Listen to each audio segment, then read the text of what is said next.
हमारे YouTube channel खबरें Bihar live पर।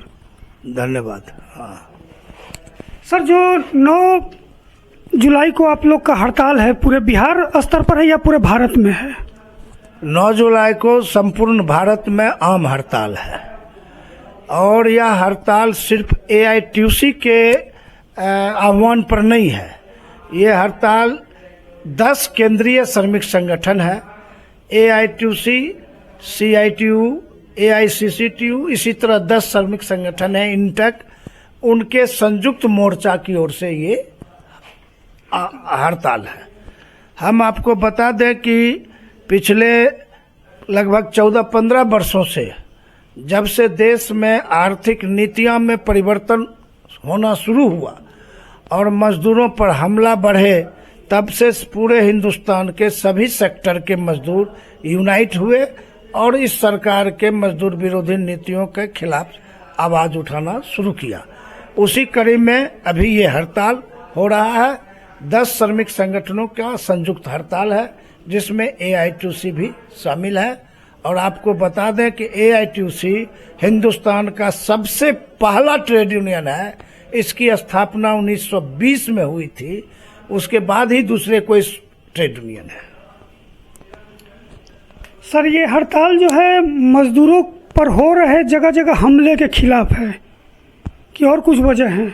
नहीं, ये हड़ताल तो 17 सूत्री मांगों को लेके है, लेकिन प्रमुख मांग है कि हम लोग 150 साल पहले कुर्बानी देकर, खून बहाकर, जो हम अंग्रेजी हुकूमत से जो अधिकार प्राप्त किए थे और जो श्रम कानून बनवाए थे, वो सभी श्रम कानून, 44 श्रम कानून और जिसको कि फिर 29 श्रम कानून को मिला के 4 श्रम संहिता बनाई गई है सरकार के द्वारा।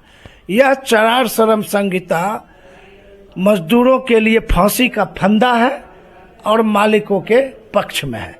काम का जो निर्धारित घंटा 8 घंटा है, जो हम लोगों ने खून बहा के अधिकार हासिल किया, उसको समाप्त किया जा रहा है।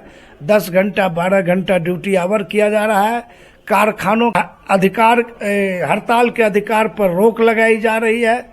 और आप देख रहे हैं कि अब नियमित नियुक्तियां बंद करीब करीब है। अब आउटसोर्सिंग, कॉन्ट्रैक्चुअलाइजेशन, ये सब बड़े पैमाने पर हो रही है। तो इसके खिलाफ है। 4 श्रम कोड को निरस्त करो, पहला डिमांड है। पब्लिक सेक्टर, जो हिंदुस्तान के आम आवाम की पूंजी से जो सार्वजनिक क्षेत्र हिंदुस्तान में बने, उसको कौड़ी के भाव में वर्तमान केंद्र सरकार अपने उद्योगपति मित्रों के हवाले कर रही है, जो देश के लिए प्रतिगामी कदम होगा। इसके खिलाफ है कि आउटसोर्सिंग, ये निजीकरण बंद करो।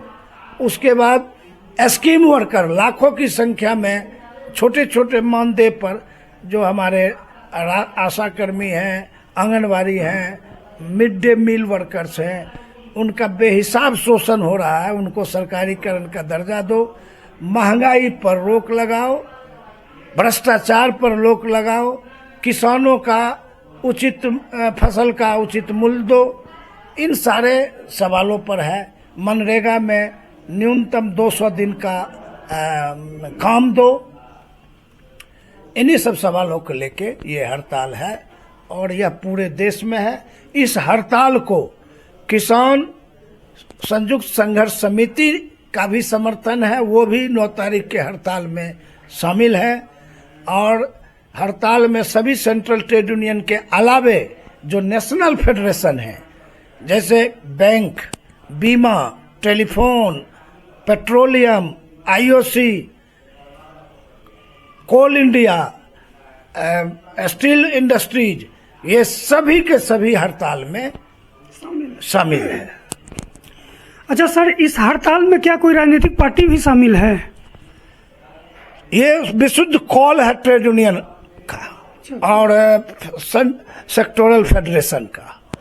अब राजनीतिक पार्टियां अगर इस हड़ताल को समर्थन करती हैं तो हम उनका स्वागत करते हैं कि वो मजदूरों के, किसानों के, आम आवाम के लड़ाई में अगर वो साथ हैं तो हम उनका स्वागत करते हैं। बिहार में जो महागठबंधन की पार्टियां हैं उस पार्टियां ने इस हड़ताल को समर्थन दिया है और उन लोगों ने भी निर्णय लिया है कि 9 तारीख के ग्रामीण भारत बंद हम बंद करेंगे। ब्लॉक से लेके ब्लॉक हेडक्वार्टर बंद रहेगा, जिला हेडक्वार्टर बंद रहेगा, जिला के बाजार बंद रहेंगे और तमाम तरह के संस्थान जो है सरकारी और गैर सरकारी बंद रहेंगे 9 जुलाई को। धन्यवाद सर, आपका बहुत बहुत स्वागत। तो ये थे एटक के प्रधान महासचिव श्री अजय कुमार जी।